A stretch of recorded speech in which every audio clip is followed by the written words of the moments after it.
इस दुनिया में जहाँ मनुष्य और राक्षस एक साथ रहते हैं, राक्षस मनुष्यों का रूप धारण करते हैं। वे पकड़े गए बच्चों को पहाड़ की चोटी पर शिविर में कैद रखते हैं। बच्चों के हाथों पर एक पहचान कंगन होता है। हर बार अलार्म बजने पर जिस बच्चे का कंगन लाल होता है उसे प्रयोगशाला में ले जाया जाता है। उन्हें प्रयोगशाला की कुर्सी पर बांध दिया जाता है। निकाली गई आत्मिक शक्ति को एकत्र किया जाता है और दूर स्थित अंधेरे टावर पर भेजा जाता है। एक बार अंधेरा टावर नष्ट होने पर राक्षस मानव दुनिया पर आक्रमण कर उसे नष्ट कर देंगे। साथ ही भूकंप भी आएगा। जैक भूकंप से जाग गया। इस साल वह अक्सर सपने में अंधेरे टावर को नष्ट होते देखता था और अपने सपनों के दृश्यों को चित्र पुस्तिका में दर्ज करता था। माँ को लगा कि उसे मानसिक समस्या है। कई बार उसे मनोचिकित्सक के पास जाने को कहा। उस दिन घर लौटते समय उसने वाकई एक त्वचा चित्रकार देखा। उन सबकी गर्दन पर एक सिलाई का निशान था। जैक का दिल तेजी से धड़कने लगा। तभी पास के एक बेघर ने उसे चेताया, सावधान रहो, उन त्वचा चित्रकारों से उन्हें तुम्हारी आत्मिक शक्ति चाहिए। तभी त्वचा चित्रकार ने जैक को देखा। जैक डरकर जल्दी से बस में चढ़ गया। रात में जैक फिर से सपने में चला गया। इस बार उसने एक काले कपड़े वाले व्यक्ति को देखा। काले कपड़े वाले के पास सब कुछ नियंत्रित करने की शक्ति थी। उसने सिर्फ एक वाक्य कहा, हाथ में तुरंत आग जल उठी। सामने का आदमी जीवित जल गया। दृश्य बदल गया। एक सदी के महायुद्ध में बंदूकधारी कबीले को विनाशकारी हार मिली। केवल रोलैंड और उसके पिता ही बचे। अचानक काला व्यक्ति प्रकट हुआ। अपनी शक्ति से उसने पिता की सांसें रोक दी। अब दुनिया में सिर्फ रोलैंड ही एकमात्र बंदूकधारी बचा। जैक सपने से जाग गया। जल्द ही पागल खाने के लोग उसे लेने आए, लेकिन जैक ने देखा कि ये सभी त्वचा चित्रकार थे। उसने सामान इकट्ठा करते हुए माँ को बताया, पर माँ ने इसे उसकी मानसिक समस्या समझा और उसकी बात पर बिल्कुल विश्वास नहीं किया। तब जैक सभी चित्र लेकर बाथरूम जाने का बहाना करके चुपके से निकल गया। फिर जैक ने चित्रों के अनुसार एक खाली पुराना मकान ढूंढ लिया। उसके सपने में यहाँ एक समय अंतरिक्ष पोर्टल था। उसने पैनल पर सपने के निर्देशांक दर्ज किए और वाकई बगल में एक चमकता पोर्टल प्रकट हुआ। जैसे ही वह हिचकिचाते हुए आगे बढ़ा, पीछे की फर्श अचानक एक राक्षस में बदल गई और उसे अंदर खींच लिया। जैक लगातार संघर्ष करता रहा। देखते ही देखते लकड़ी के तख्ते जमा होने लगे। उसने आत्मिक शक्ति से बंधन तोड़ दिए। जल्दी से बैकपैक उठाया और पोर्टल में कूद गया। सामने मध्य दुनिया एक अंतहीन रेगिस्तान थी। जैक बिना किसी लक्ष्य के आगे बढ़ता गया। एक पहाड़ी पर उसकी मुलाकात बंदूकधारी रोलैंड से हुई। रोलैंड ने सोचा कि उसे काले आदमी ने भेजा था। जब तक जैक ने अपने सपने से बनाया काला आदमी नहीं दिखाया, तब रोलैंड को यकीन हुआ कि वह दूसरी दुनिया से है। इसलिए दोनों साथ में काले आदमी की खोज में निकल पड़े। वह मध्य दुनिया का सबसे शक्तिशाली दानव है। उसके पास सब कुछ नियंत्रित करने की शक्ति है। कोई भी वस्तु उसके हाथों में घातक हथियार बन जाती है। और भी खतरनाक है कि वह लोगों के विचार नियंत्रित कर सकता है। सड़क किनारे खुश माँ बेटी को देखकर उसने बस लड़की के कान में एक वाक्य कहा, विश्वास करो या नफरत करो। लड़की का व्यवहार तुरंत बदल गया। माँ के प्रति नफरत की भावना पैदा हुई। जैक को भगाने वाले दो चित्रित लोगों के सामने उसने सिर्फ एक वाक्य कहा, अब एक दूसरे को मार डालो।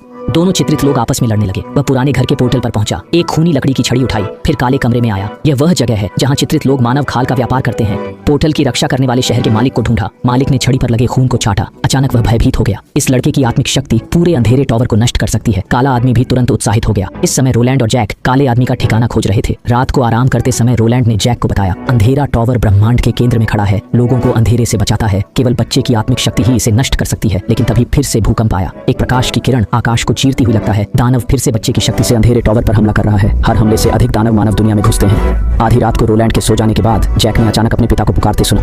वह उठा और आवाज का पीछा किया। वाकई उसके पिता सामने खड़े थे। जैक धीरे से आगे बढ़ा और पिता का हाथ पकड़ा, पर पिता तो राक्षस निकले। सौभाग्य से रोलैंड समय पर पहुंचा और गोलियां चलाकर राक्षस को भगाया। वापसी के रास्ते में अचानक एक और राक्षस हमला करता है। उसके सींग रोलैंड के कंधे में घुस गए। जैक बंदूक लेकर रोलैंड को बचाना चाहता था, लेकिन राक्षस उसकी ओर दौड़ पड़ा। संकट के समय रोलैंड ने कई गोलियां चलाकर राक्षस को मार गिराया। फिर रोलैंड जैक को एक गांव ले गया। वहां के दृष्टा को खोजा। दृष्टा ने जैक के चित्रों के माध्यम से उसकी आंतरिक दुनिया में प्रवेश किया और काले आदमी के ठिकाने का पता लगाया। शाम को दोनों गांव के पोर्टल के खुलने का इंतजार करने लगे, लेकिन काले आदमी ने पोर्टल की ऊर्जा से उनका स्थान पता कर लिया। बड़ी संख्या में दानव गांव में घुस आए। वे हत्या और आगजनी करने लगे। रोलैंड ने जैक को छिपने को कहा, खुद दानव से निपटने के लिए, पर जैक फिर भी दानव द्वारा पकड़ लिया गया। रोलैंड घबराया नहीं, बल्कि शांति से जैक का डर महसूस किया। धीरे धीरे बंदूक को भाई हाथ से दबाया। गोली बाधाओं से पार दानव को जरूर पोर्टल तक पहुंचे। वापस आकर जैक ने पिता को जमीन पर देखा और मां को जला के बात कर दिया गया था। उस समय काले आदमी से बदला नहीं चाहते थे। रोलैंड के समझाने पर शांत हुए। उन्होंने कहा कि बेघर आदमी को ढूंढो। वह भी काले आदमी द्वारा पकड़ा गया था। शक्ति खींचने के बाद वह भाग निकला, लेकिन वह थोड़ा पागल हो गया था। जैक ने शक्ति से बेघर की यादें देखी, पोर्टल का स्थान पता लगाया, लेकिन इससे काले आदमी ने जैक की शक्ति से उनका स्थान पता कर लिया। जाने से पहले जैक रोलैंड को दुकान ले गए। बड़ी मात्रा में गोलियां खरीदी। जाते समय काला आदमी दुकान में दिखाई। रोलैंड ने तुरंत गोली चलाई। गोली काले आदमी के शरीर से पार हो गई। यह सिर्फ काले आदमी का प्रतिबंध था। रोलैंड दुकान में बंद हो गई। बाहर जैक को काले आदमी ने पकड़ लिया। काला आदमी जैक को पोर्टल से देश ले जाना चाहता था। रोलैंड ने पीछा किया। उसने बंदूक कला से हमला किया। बिना गोली चलाए भी घातक था। त्वचा वाले लोग उसके सामने टिक न सके। वह दिल से हर दुश्मन की जगह जानता था। फिर अचानक हमला करता, तरबूज काटने जैसे आसानी से सिर काटता।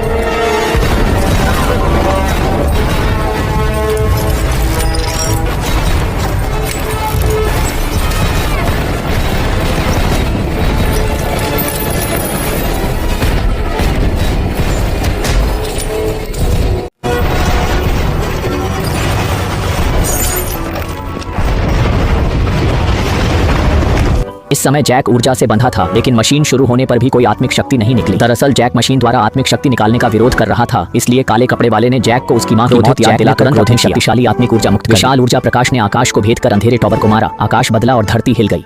इस समय वे पोर्टल बंद करना चाहते थे, लेकिन मशीन ने कोई प्रतिक्रिया नहीं। दरअसल जैक अपनी आत्मिक शक्ति से पोर्टल को खुला रखे था। यह देखकर काले कपड़े वाले ने खुद आगे आने का फैसला किया। रोलैंड ने बंदूक से गोली चलाई। काले कपड़े वाले ने आसपास की वस्तुओं से गोलियों को रोका, फिर सही समय पर हमला किया।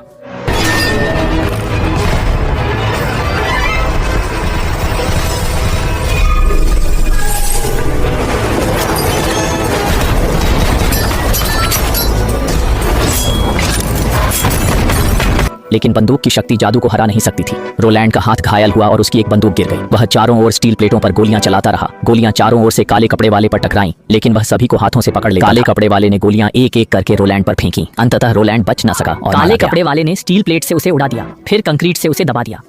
जब काले कपड़े वाले को मशाल लेकर आते देखा, रोलैंड के पास अचानक एक उपाय सूझा।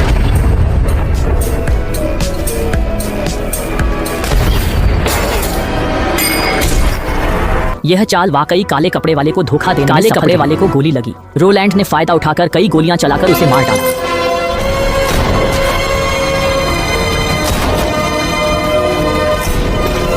पोर्टल से होकर उसने कुर्सी की हथकड़ियां तोड़ी, जैक को बचाया, फिर ऊर्जा संग्राहक को नष्ट किया। काले कपड़े वाले का ठिकाना पूरी तरह तबाह हो गया।